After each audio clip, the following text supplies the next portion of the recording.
Boa noite. Nós estamos iniciando nesse exato momento mais uma palestra online.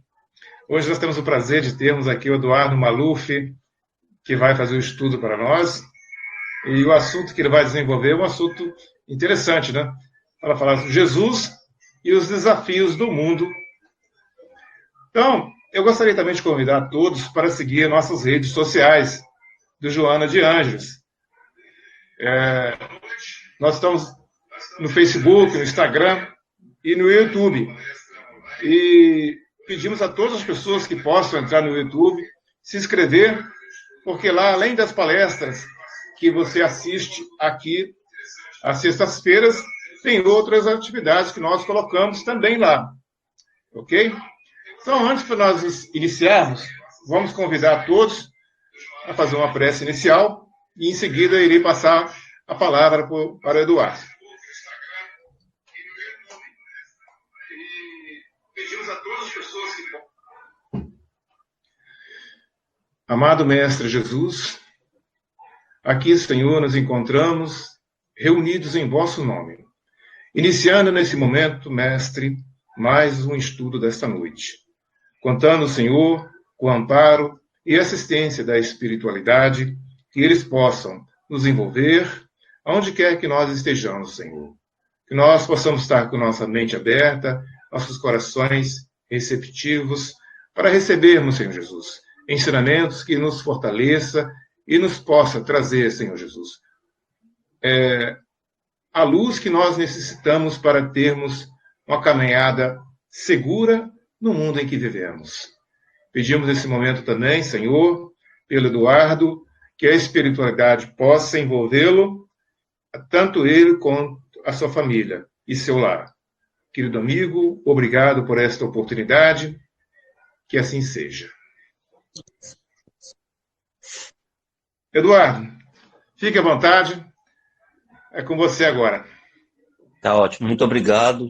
Muito boa noite a todos, em especial aos amigos do Joana de Ângeles, da cidade de Juiz de Fora, casa que temos guardada em nosso coração, pelas queridas pessoas que aí estão. E também a todos os amigos que estão nos escutando através das redes sociais. Que Jesus, o Nazareno meigo, possa cativar o nosso coração para que a verdadeira paz possa fazer parte do nosso dia a dia. Em especial, nesses dias tumultuados que vamos atravessando no decorrer dos tempos. Que Ele, então, nos envolva, que Ele visite cada um dos lares que estão conectados conosco agora, levando em especial a paz, a mansuetude e a alegria no coração. Vamos conversar um pouquinho hoje sobre Jesus e os desafios do mundo. Como temos sido chamados aos desafios que estão por toda parte e atingindo a todos nós, das mais diversas formas. E como é importante nós buscarmos na mensagem do Mestre o consolo e o conforto para acalmar os nossos corações e vencermos os desafios da vida. Porque aqueles terríveis dias anunciados se concretizaram. A semana que havia se iniciado com festas e alegrias terminava no Holocausto. O Holocausto da tragédia hedionda. A tragédia da crucificação. Fazia pouco, a sinistra caravana atravessava as ruelas estreitas de Jerusalém até alcançar o Gólgota, fora dos muros da cidade. O povilhéu que lá se encontrava reunido, constituído de desocupados, desvairados, soldados extremamente desrespeitosos com as pessoas que lá estavam, e algumas poucas mulheres que estavam ali para acompanhar aquele que havia trago a mais sublime mensagem do amor. O madeiro tosco já estava aguardando Jesus. E mais 2 bandidos, 2 ladrões, que iriam ser crucificados juntamente com ele. A dizer que ele também era um bandido. Colocaram no meio, a sua cruz foi colocada no meio, envolto de 2 lados, um ladrão e do outro lado o outro ladrão. Ele é colocado no meio para dizer o quanto ele era também bandido. Ele que veio apenas lutar em favor da verdade. A crucificação era um hábito normal à cidade de Roma, especialmente aos inimigos de César e aos inimigos do Estado. E ele ali se encontrava naquela situação. As tricas infames, as intrigas soezes levaram o justo à triste peregrinação. Passou por Anás, Caifás e Pilatos, que lava sua mão para entregar Jesus numa vontade do populacho, para que ele pudesse ser crucificado. O enredo político-religioso que toda essa situação trazia não conseguiu livrar o mestre de Nazaré do representante do imperador, que, embora conhecendo a sua grandeza moral, cedeu às pressões daqueles homens indignados com a mensagem de amor do Cristo e o entregou aos seus inimigos. Ele não reagia em absoluto de forma alguma. Apenas ouvia o que era para fazer. Foi-lhe imposto o cárcere, a humilhação pública, e durante o trajeto do carregar a sua cruz sobre o sol ardente, tropeçava, mas seguia, firme e fiel para o cumprimento da lei. Tropeçava muitas vezes no madeiro da vergonha. Mas quando ele é colocado na cova, juntamente à cruz, que já estava preparada, cercada de pedras, quando o seu corpo derradeia sobre aquela madeira, o som dos cravos enferrujados, cravando e varando a sua carne, fica titubeando no ouvido daqueles homens que ali estavam, zombando e titubeando da situação de Jesus de Nazaré. Este homem que veio pregar o amor. Esses dois ladrões que lhe faziam companhia sofriam também as amarguras da crucificação. Mas ele, o mestre, em todos os momentos da sua vida, e não poderia ser diferente no momento em que estava se cumprindo as profecias, mostrou a superioridade no sentido de nos auxiliar ao entendimento do que é o verdadeiro sofrer.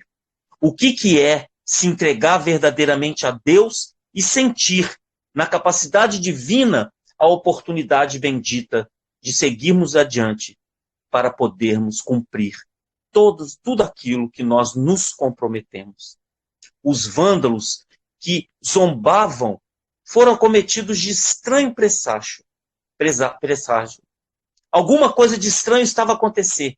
O sol que de repente brilhava passou o tempo a escurecer. E com muita violência, uma tempestade arrebatou o solo com muita água, causando espanto e temor àqueles homens que lá estavam. A terra, exausta desse calor, refrescou-se. Logo em seguida, porém, o sol voltou a brilhar. As pessoas contemplavam aquela cena hedionda quando ele demonstrou estar com sede e pede água. Deram-lhe para ele, para Jesus de Nazaré, uma esponja cravada com fel. Na sua boca, que já estava roxeada e rasgada pelo sangue, é levado até ele uma esponja com fel. Disfarçado na multidão, para não ser identificado, Tiago, um dos seus discípulos, acompanhava com lágrimas o desfecho trágico do seu mestre e interrogava em silêncio. Onde estaria o carinho de Deus para com seu filho? Não era ele o Messias? Não era ele que veio representar Deus na terra como seu filho? trazendo as atividades do amor. E estava ali agora, sofrendo as amarguras da injustiça perante os homens. Assim que o céu lhe retribuía as atividades de amor, pensava Tiago. Ele não conseguia entender como que ele poderia entender. Nas suas reflexões racionais, no seu pensamento conforme os padrões convencionais, não era justo, não era correto aquilo que está acontecendo com Jesus de Nazaré.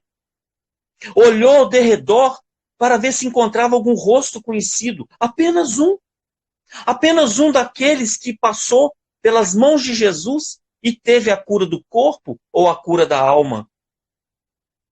E não identificou ninguém. Tiago, então, começa a chorar convulsivamente. Naquela situação de ver aquele ser amado sendo crucificado, sentindo dor, passando por tudo aquilo que ele estava passando, por toda aquela injustiça. Tiago começa a chorar. O mestre percebe que o seu discípulo está chorando. A capacidade amorosa de Jesus é tão grande que nem no momento mais crucial da sua vida de dor, ele esquece de cada um de nós. E ele, então, vendo que Tiago sofre, fala aos ouvidos do teu coração palavras de alento, palavras de carinho, palavras de consolo, palavras de esperança. Dimas, um dos ladrões que lá estava do seu lado direito, ouve as palavras de Jesus e percebe, com o seu olhar pela multidão, que vagueia procurando alguém que também pudesse lhe representar o amor, encontra sua mãe Tamar. A sua mãe fraquejada pela dor. E ele começa a relembrar a sua infância, começa a relembrar o seu tempo da juventude, quando ele entrou realmente para a rapina. Lembra-se, nesses momentos cruciais da sua vida, o quanto que a sua mãe conversara com ele, tentando entender a qual caminho o filho estava tomando e tentando mostrar a ele que o caminho do mal, que o caminho do roubo não era um caminho do bem. Mas ele tentava dissimular a situação, não conseguia compreender. E a sua mãe de lá pensava, onde foi que eu errei? Onde foi que eu errei com o meu filho? Mais de 1000 vezes o adverti. Mais de 1000 vezes o disse o quanto que era perigoso essa vida, o quanto que era incerta, o quanto que era cruel. Mas ele, num ato de tentar resolver a situação familiar, complicou-se ainda mais. Comprometeu-se com a sua mãe, com a sua noiva Esther, de que seria a última vez que iria cometer esses crimes. Viajaria além Jordão para ter conquistas materiais e dar uma vida digna, uma família digna àqueles que ele amava. Mas no meio do caminho, toda a sua trajetória foi tida por água abaixo. Os soldados o pegaram juntamente com os outros e ele, então, sucumbiu ao julgamento dos poderosos de Roma. E a mãe perguntava, por que, meu filho? Em que errei na tua educação? Afogada em lágrimas, em desespero, em dor, quase chegando a cair, mas é amparada pela noiva que estava ali, humilhada com aquela situação do seu futuro. E agora não mais noivo. Dimas desejou gritar, vendo o sofrimento. Estava estremunhado, louco. No justo momento em que Jesus olha para ele com suavidade. O olhar de Jesus penetra dentro daquele homem ladrão, daquele homem equivocado, daquele homem que fez da tua vida e da vida daqueles que ele amava um desespero, uma crueldade. Tomado de honesto arrependimento, Mas era tão sincero o seu arrependimento, a sua dor era tão grande, que ele foi tomado por essa emoção. E em agonia e fé, muita fé, ele olha para Jesus. Ele fita o mestre e diz: Senhor, lembra-te de mim quando entrares no paraíso. Havia sinceridade nas suas palavras. O arrependimento chegara-lhe na hora extrema. Reconhecia os erros, desejava reabilitar-se, anelava por uma oportunidade para confortar a mãezinha e também a noiva humilhada. Mas era tarde. Era tarde. Ali estava ele, juntamente com o Mestre Jesus, para ser cumprida a lei terrena. Ia-lhe ser tirada a vida e a oportunidade de confortar os seus entes queridos e de reabilitação.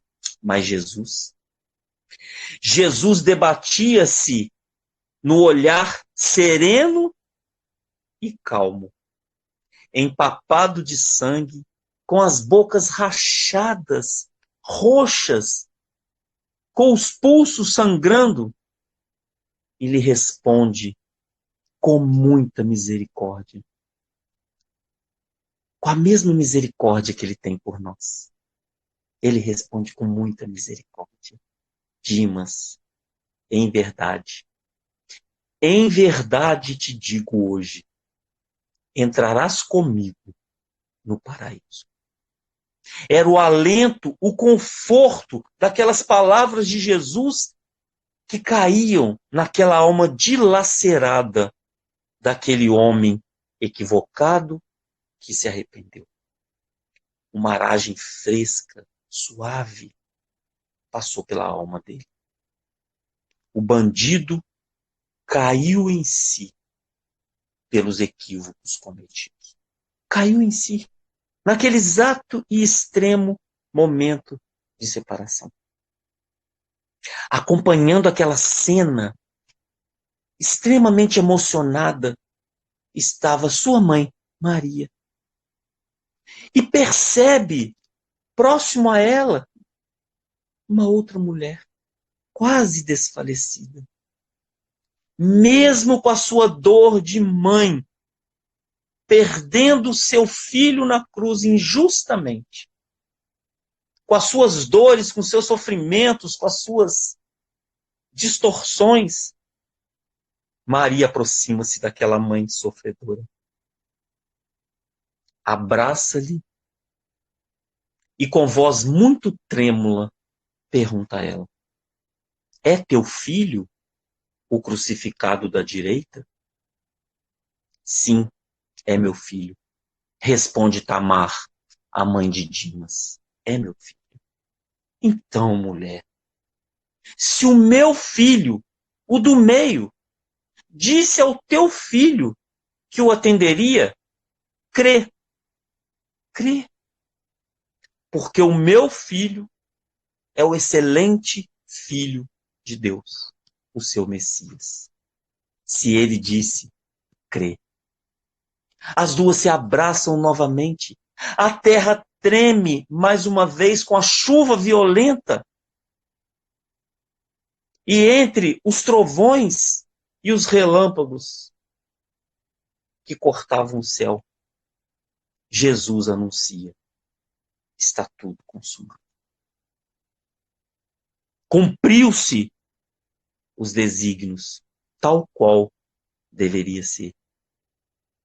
E deixa para cada um de nós mais uma grande reflexão no momento derradeiro. Nos desafios que ele deveria passar, que era o momento dele, que era a oportunidade dele sofrer quietinho, ficar ali.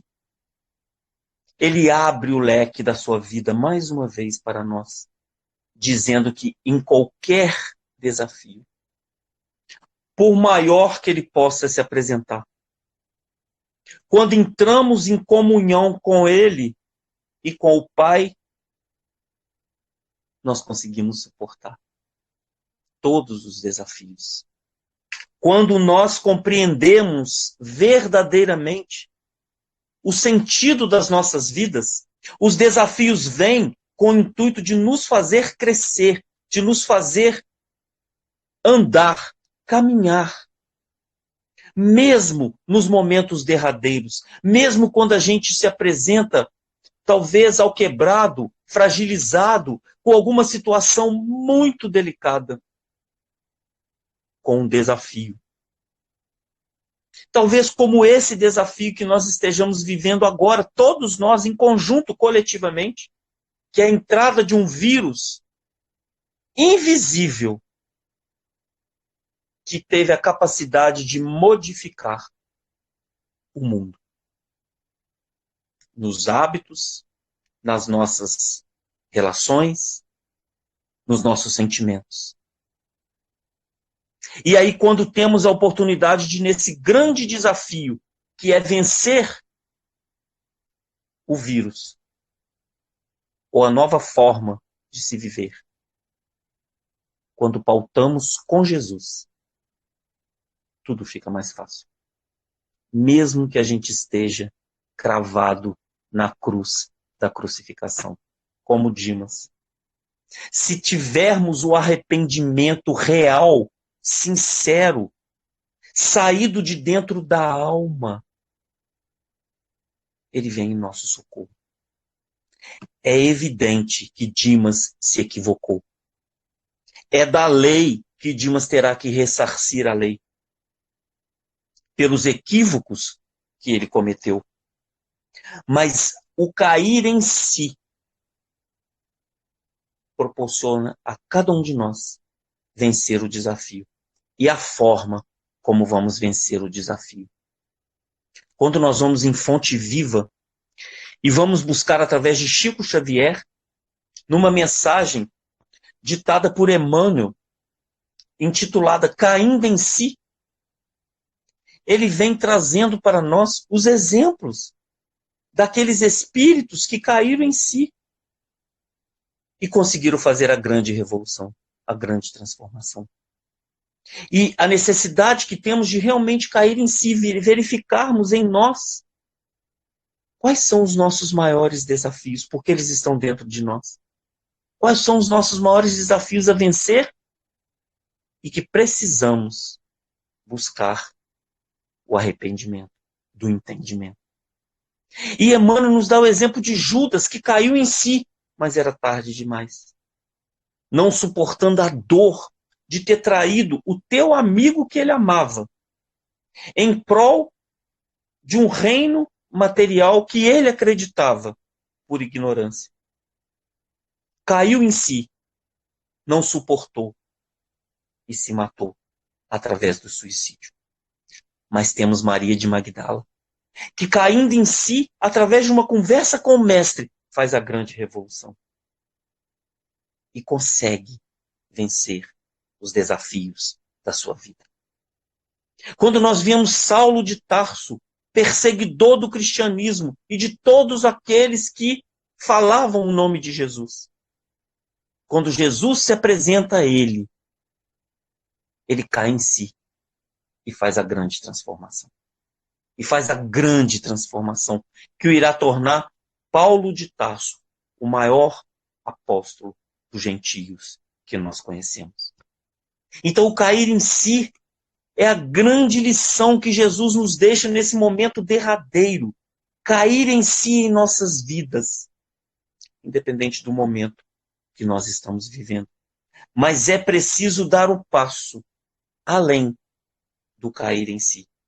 Cair em si é o primeiro passo, mas é fundamental que a gente avance, que a gente ande, que a gente vença o desafio, que a gente faça como Maria de Magdala, como Paulo de Tarso e como tantos outros que conseguem na encarnação cair em si e andarem, e se movimentarem, e caminharem em busca da transformação.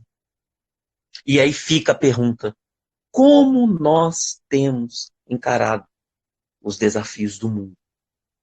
Como nós temos encarado? Será que somos Tiago, que fica a duvidar de Deus, que deixa Jesus ser crucificado no pensamento de Tiago? Onde está Deus que deixa o seu filho, que pregou amor, sofrer? Será que nós estamos assim, com este pensamento? Ou será que estamos com o pensamento de Dimas? Me arrependo, é tarde demais, mas eu preciso da oportunidade. Senhor, dai-me a oportunidade. E ele humildemente suplica a Jesus a oportunidade. Como temos encarado os nossos desafios? Como temos vencido os nossos desafios? Em especial, não necessariamente só, mas em especial, nesses dias de pandemia, onde a gente vê o sofrimento, a dor, a amargura, a tristeza tomar conta. Mas onde a gente vê também a solidariedade crescendo em cada um dos corações dos nossos irmãos. Como a gente tem visto a solidariedade crescer? Mas pergunta, como temos encarado? Qual o nosso papel de espíritas cristãos na construção desse mundo novo, dessa era nova que está surgindo? Qual é o nosso papel? E aí a gente vai buscar no Evangelho segundo o Espiritismo, especificamente no capítulo 10, que vem falar sobre bem-aventurados que são misericordiosos. E vai trazer uma das palavras mais importantes para esses momentos de desafio que estamos vivendo: indulgência. Como os espíritos nos alertam sobre a importância da indulgência. Como eles nos convocam para sermos indulgentes para com os defeitos alheios e rigorosos para com os nossos defeitos. Nós fazemos o contrário. Nós fazemos exatamente o contrário. A gente gosta de ver o defeito do outro, julgar, complicar a vida do outro, divulgar a vida do outro. Mas com a nossa, a gente não consegue enxergar. A gente não consegue enxergar. E a indulgência é isso. Ela não vê os defeitos alheios. E se os vê, evita comentá-los e divulgá-los. Que lição que nós temos da indulgência, né, meus irmãos? Que lição. E como que a gente faz isso, né? Como que a gente executa isso com tanta galhardia, né? Como que a gente faz isso? A gente olha o defeito do outro, a gente nem comenta com ninguém. A gente não guarda esse defeito e a gente publica esse defeito. Não é isso que a gente faz? A gente publica. E ainda aumenta, né? E ainda aumenta. Mas o ser indulgente é exatamente o oposto. Ver, saber, não comentar. Não divulgar. Ocultar o defeito do outro. Jesus tem uma frase muito impactante para todos nós. Ele diz assim: dar-te conta da tua administração. Ele fala administração por falta de vocabulário à época. Mas a interpretação é dar-te conta da tua vida. Se a gente conseguir dar conta da nossa vida, nós vamos estar caminhando para um mundo melhor. Nós vamos estar sendo indulgentes. Nós vamos estar entendendo que propagar a maledicência, a maldade, só vai piorar a situação da outra pessoa. Só vai piorar. Olha a atitude do mestre para com Dimas, que era um ladrão convicto. Ele sabia que ele era um ladrão. Era o réu confesso. Ele o consola, dizendo: você vai ter comigo no paraíso, porque você se arrependeu. É a oportunidade que todos nós temos, independente do que a gente faça, independente do que a gente fez independente do que a gente quer fazer. É a oportunidade que nós temos de melhorar. Então busquemos a indulgência. Esse capítulo, Bem-aventurados que são misericordiosos, é um dos capítulos mais bonitos do Evangelho, porque ele nos comove e nos consola ao mesmo tempo.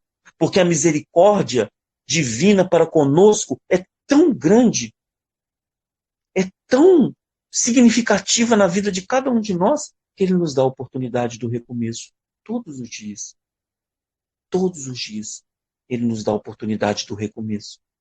E aí nós vamos buscar para a gente entender um pouco mais essa indulgência no seu aspecto mais amplo. Vamos buscar o significado da caridade, que está totalmente vinculado à indulgência, que é a caridade para com o próximo, em seu amplo aspecto e em todos os sentidos, inclusive sendo indulgente. E os espíritos vão perguntar, e Kardec vai perguntar aos espíritos, na questão 886, qual o verdadeiro sentido da palavra caridade? Como entendia Jesus a palavra caridade? Como que Jesus a entendia? Não é como a gente entende, ou muitas vezes como a gente faz, não. É como Jesus a entendia. E a resposta dos espíritos é altamente reflexiva. Benevolência para com todos. Indulgência para as imperfeições dos outros. E perdão das ofensas. Se a gente for benevolente para com todos. O que é benevolência? Benevolência é nós termos compaixão das pessoas, não só que nos cercam, que nós encontramos. Encontramos um equivocado na rua, que nos traz algum presente de desequilíbrio. Não aceitemos e oremos pelo infeliz, para que ele se acerte. Mas se eu não sou benevolente, eu encontro uma pessoa irritadiça na rua, eu me irrito também, e a gente torna-se inimigo. Às vezes por coisas pequenas e bobas. E eu não consigo exercer a benevolência como cristão. Jesus foi humilhado, insultado,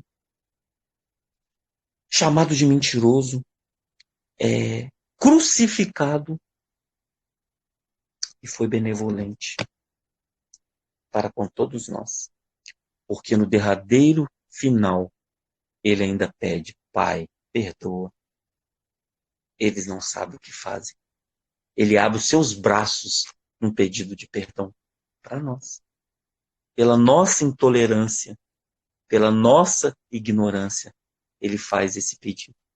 Então, benevolência para com todos. Indulgência para com as imperfeições. Como a gente é testado e como a gente encontra diariamente nesse mundo desafiador pessoas que nós entendemos sermos imperfeitas e que nos desafiam, querendo mesmo nos cutucar para a briga, para a confusão. E quando a gente consegue, é muito difícil, tá?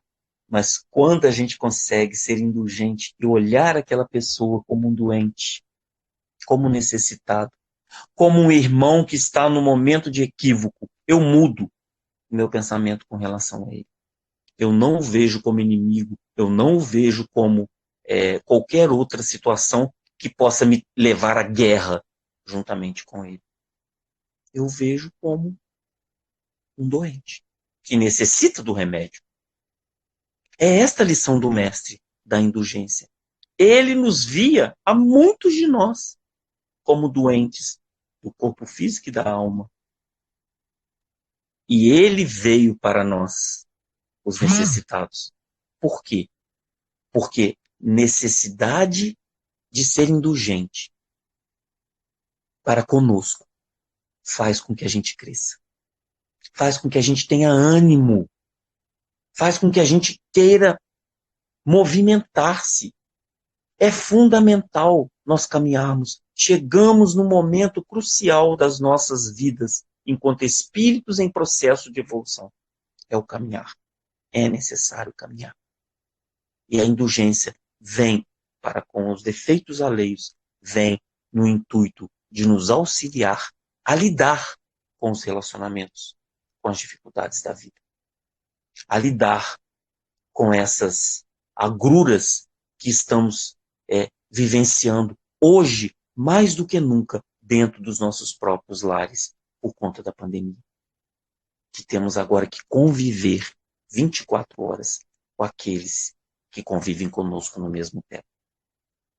Então nós temos que nos adaptar a essa situação. E a indulgência, ela vem como um mecanismo de nos auxiliar. Mas continua os espíritos, perdão das ofensas. Meus irmãos, como é difícil nós perdoarmos. Como é difícil. Às vezes nós não guardamos nem o que é ofensa, mas guardamos o sentimento de raiva porque a pessoa nos ofendeu. E nem sabemos de que se trata. Joana de Ângeles diz assim: sinta a raiva, que faz muito bem. Não guarde a raiva, que faz muito mal. Então, fomos ofendidos? Guardemos a raiva. Desculpa, fomos ofendidos? Sintamos a raiva. Mas não alimentemos essa raiva. Porque senão não há perdão verdadeiro. E o perdão verdadeiro é você continuar convivendo com a pessoa. É você continuar amando a pessoa. É você continuar respeitando a pessoa. E não convivendo com a pessoa e ficando esperando aquele momento. Eu tenho certeza que em algum momento eu vou conseguir me vingar. Aí chega o derradeiro momento em que a pessoa se equivoca, escorrega. Aí você fala: eu te falei. Eu tinha certeza, tá vendo? Lembra quando você me ofendeu? Pois é, agora eu tinha certeza que você ia fazer isso. Tá vendo como é que o errado é você? Não, esse não é o verdadeiro perdão das ofensas. Temos que dar o direito das pessoas serem como elas querem ser, como lhes apraz ser, mas não nos darmos o direito de sermos igual ou pior do que ela. Esse é o nosso desafio. Sermos melhores para conosco e para com aqueles que nos cercam, para aqueles que estão à nossa volta, para aqueles que nos estão comungando conosco nessa jornada evolutiva, que não é por acaso. Não é por acaso. Estamos juntos na mesma família, no mesmo lar, no mesmo grupo de relacionamento de amigos, no trabalho, por uma coisa muito maior do que a gente imagina, que são as leis divinas, que nos colocam no lugar certo, na hora certa, com as pessoas certas. Por mais que a gente queira dizer que isso não é correto, que eu estou na família errada, ou que Deus cometeu um equívoco comigo, e não é assim que funciona, é a lei divina. Ela trabalha em prol da nossa melhora constante. É só nós lermos as obras de André Luiz e a gente vai ver como que se prepara uma reencarnação. E aí a gente vai ver como que se escolhe a família, os irmãos, os parentes, a sogra. Como que a gente escolhe a sogra, né? É só a gente olhar nas obras de André Luiz. Foi escolha nossa. Tem certeza que alguém está pensando assim: não, Eduardo, tem certeza, comigo não foi assim, me obrigaram. Não, você escolheu. Nós escolhemos. Então, assim, para que a gente possa realmente vencer os desafios, precisamos entender. Para que a gente possa entender, precisamos entender a lei divina. E só vamos entender as leis divinas através de Jesus. Eu sou o caminho, a verdade e a vida. Ninguém vai ao Pai se não passar por mim. Então é necessário passarmos por Jesus, passarmos pelos seus ensinamentos, passarmos pela sua experiência rica que ele deixou para nós. Até no momento da crucificação. Eu fico a me perguntar, mas ele é o Cristo, né? Ele é o Cristo de Deus. Ele já era antes da gente ser. 40 milhões de anos, ele já foi convidado por Deus para poder organizar o planeta. Então ele já era o Cristo antes de nós existirmos. Mas eu fico me perguntando, será que se eu tivesse no meu momento da crucificação, e necessariamente não precisa ser a crucificação do corpo físico, mas um momento derradeiro de crucificação, eu tenho capacidade de olhar para o outro? De olhar para o outro e atender o outro como ele atende a Tiago, ele atende a João, quando ele diz a João, e diz a sua mãe que estava ali sofrendo também, mãe, eis aí o teu filho, filho, eis aí a tua mãe. Ele estava na demonstração do amor maior, supremo. Quando ele acalenta Dimas no seu coração, e quando ele diz para cada um de nós, Pai, perdoa, eles não sabem o que fazem.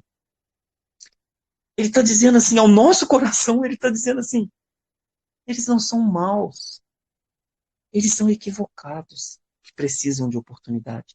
E aí eu fico perguntando, e se fosse conosco, no momento da nossa crucificação, e entenda a crucificação no seu mais amplo aspecto.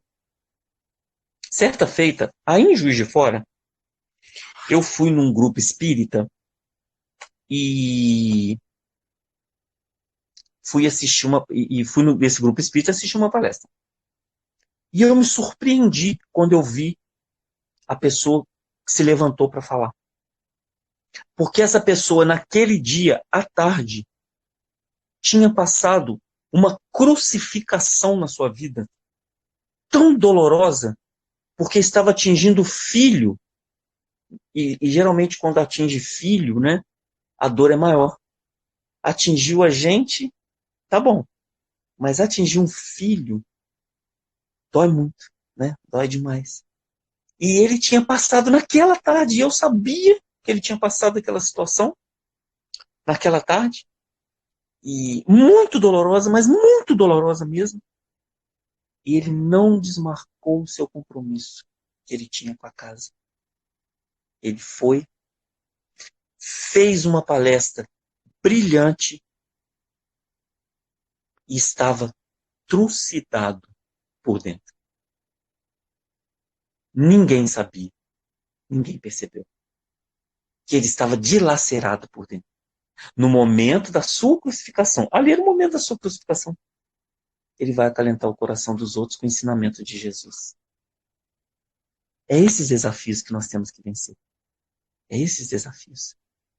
Porque existe um pai paternal que cuida de cada um de nós. E ele diz assim, faça a sua parte. Deixa a outra parte que eu faço. Faça a sua parte que o céu te compensará. É a crença, né? A crença em Deus, naquele ser capaz de realmente suprir as nossas necessidades, as nossas deficiências, as nossas amarguras.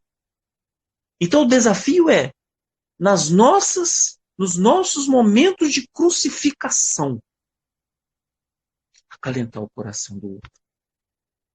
Ser indulgente, perdoar as ofensas, ser benevolente, agir tal qual o Cristo nos convida a agir. Tal qual o Cristo nos convida a agir. Porque os momentos são derradeiros, são chegados. Os tempos anunciados são chegados. A nova era está chegando. Precisamos nos adaptar, acostumar, saber viver na nova era.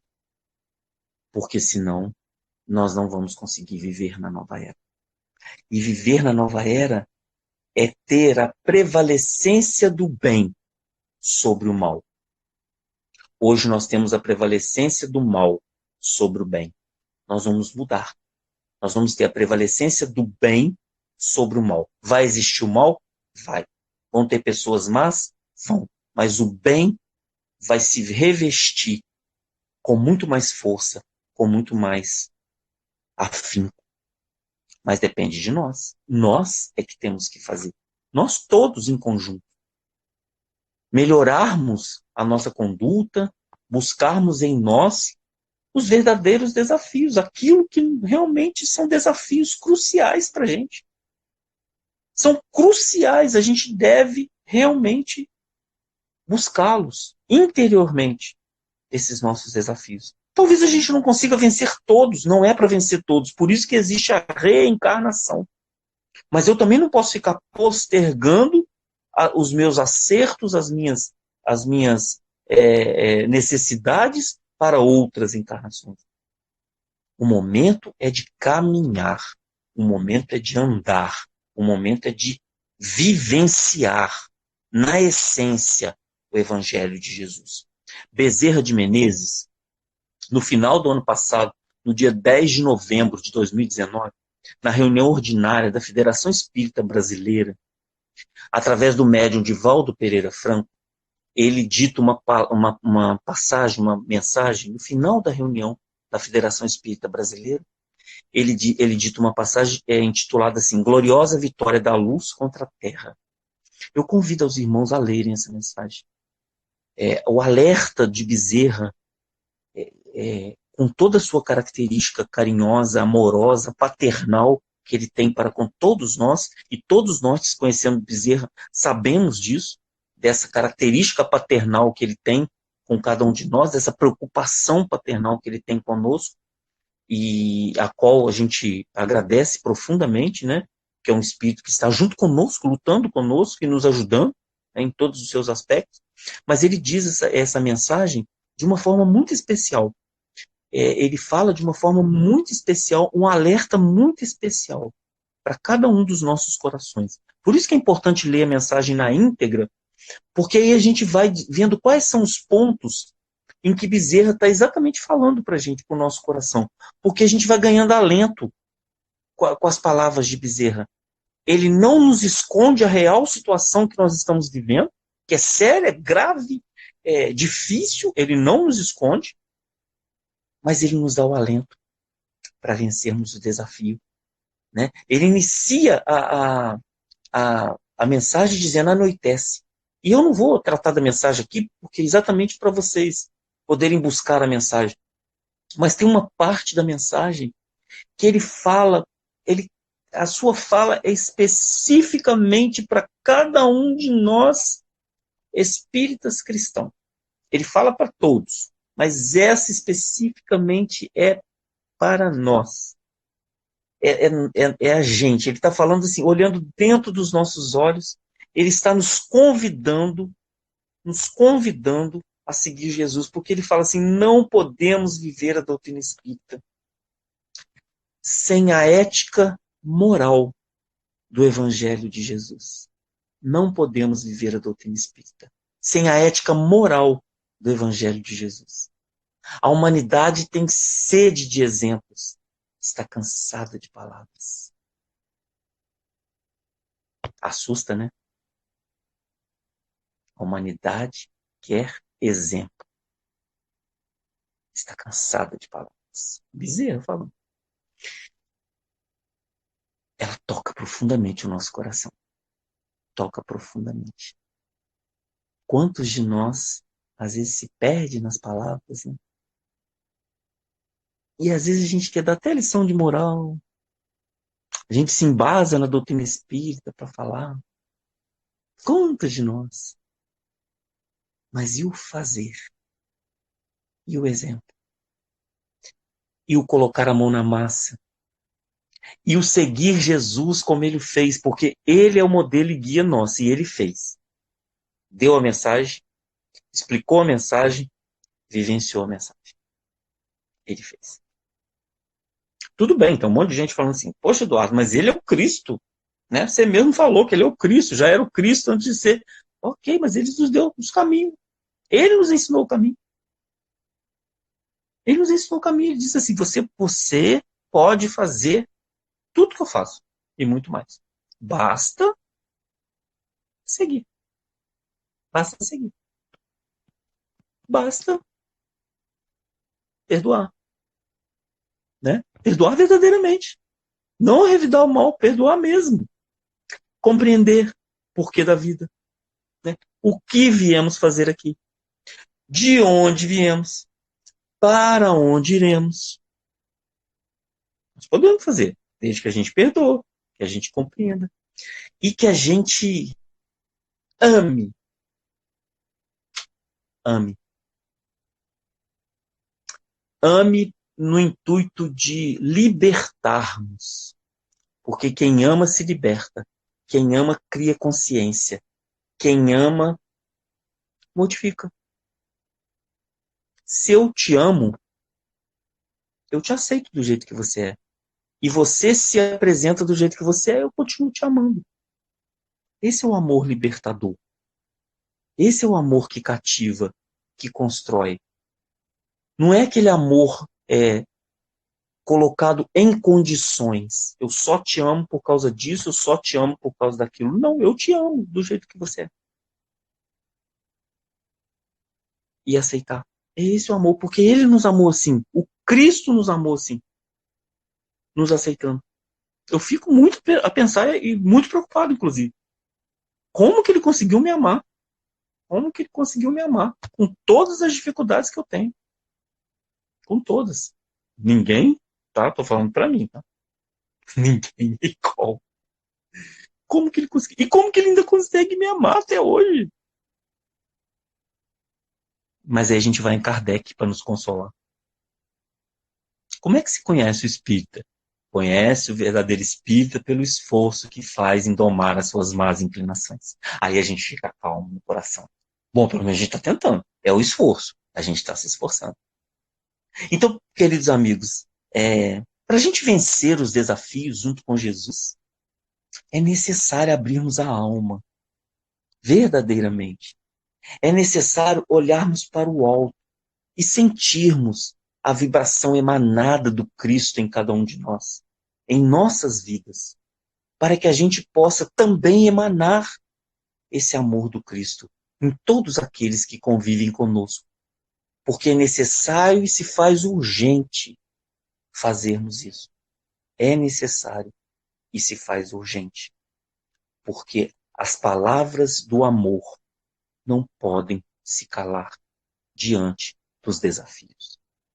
A palavra do amor, ela deve prevalecer para que a gente possa vencer os desafios, seja ele qual for.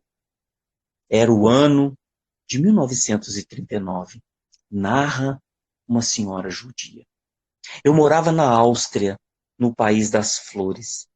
Contava no ano de 1939 com 10 anos de idade. Vivia numa família feliz. Meu pai era médico. Minha mãe era professora. Amava ensinar. Amava os seus alunos. Não ensinava porque precisava. Ensinava por amor.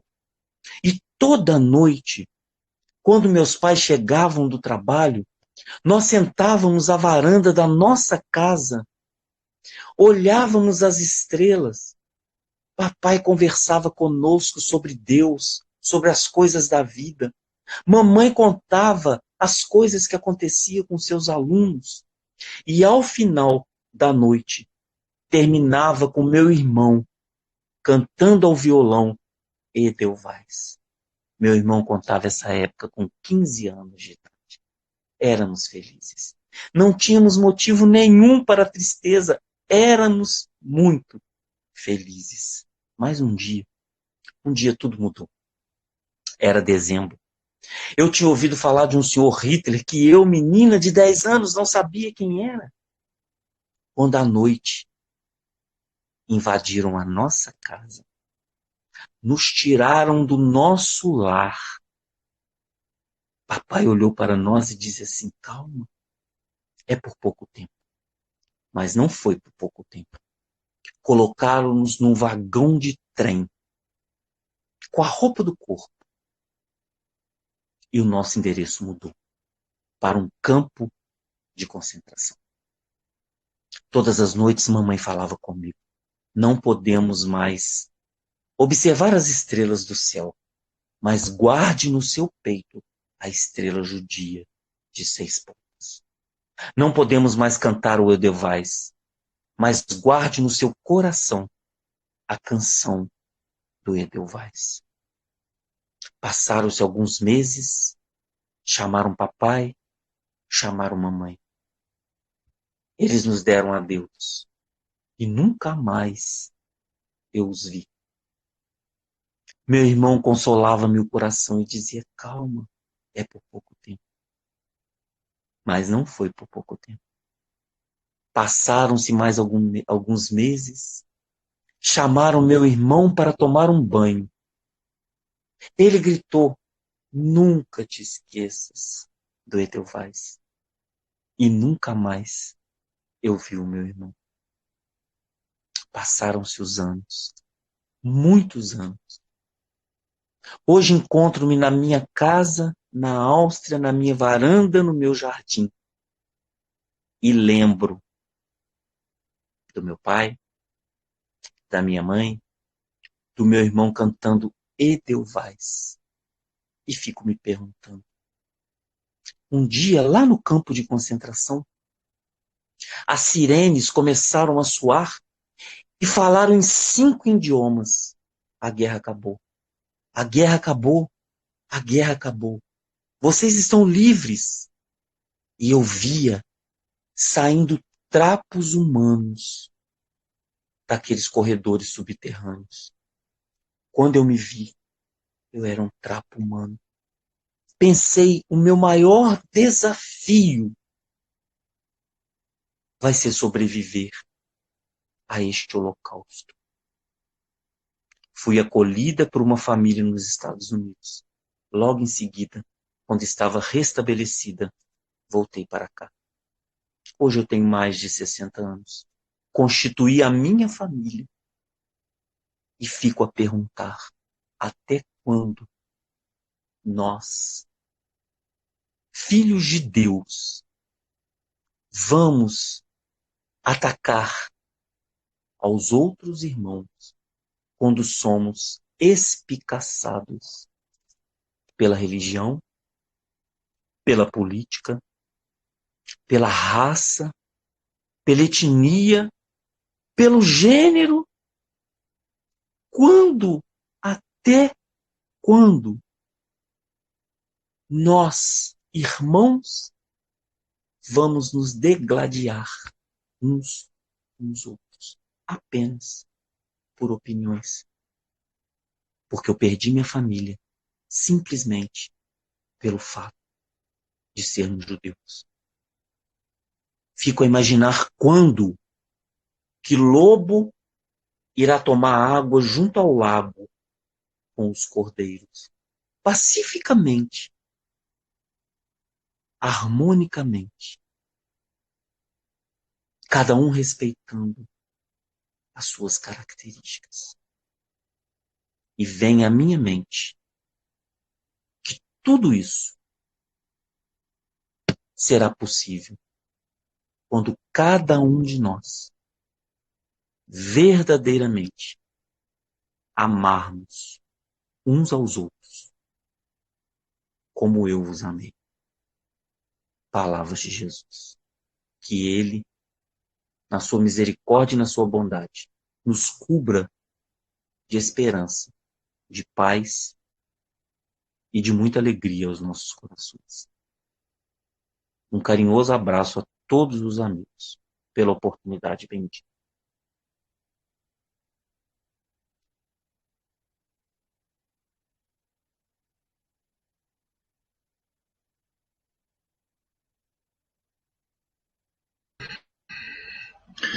Eduardo, nós que te agradecemos por Obrigado. ouvir palavras tão importantes, nos lembrar novamente, falar de Jesus é tão importante nos dias atuais, onde nós vivemos dias difíceis, complicados, onde a sociedade hoje, as pessoas, em vez de se amarem, estão se guerreando.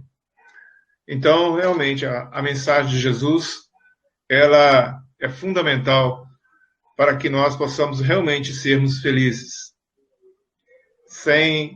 Não existe outra receita a não ser através de Jesus.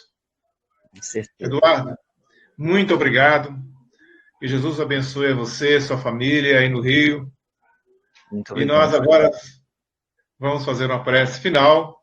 Convidamos Tá. a todos, porque nós vivemos dias difíceis. E a prece, ela nos fortalece e nos ajuda a vencer as dificuldades que nós enfrentamos diariamente. Amado Mestre Jesus, queremos agradecer, Senhor, por estarmos aqui e termos ouvido palavras, Senhor, tão importantes para a nossa vida diária.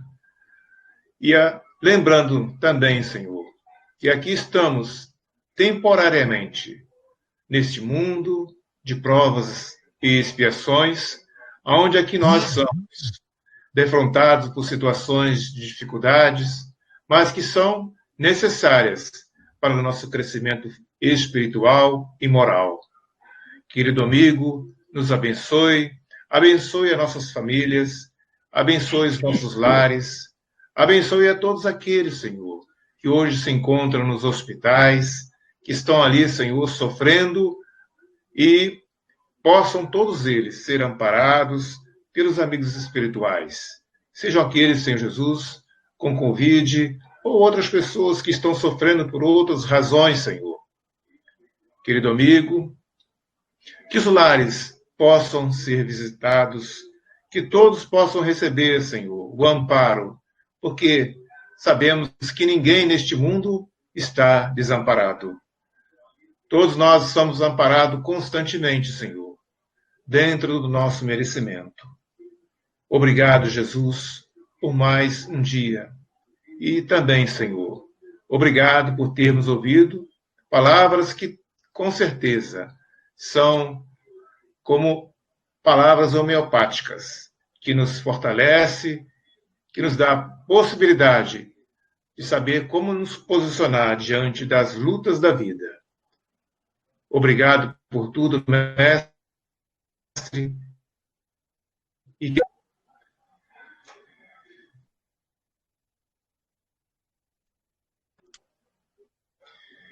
Eduardo, mais uma vez, muito obrigado, tá?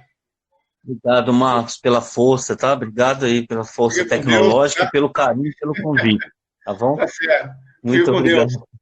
Abração. Também. Tchau. Um abraço. Tchau, tchau. Boa noite a todos, muita paz a todos. Até a próxima sexta-feira.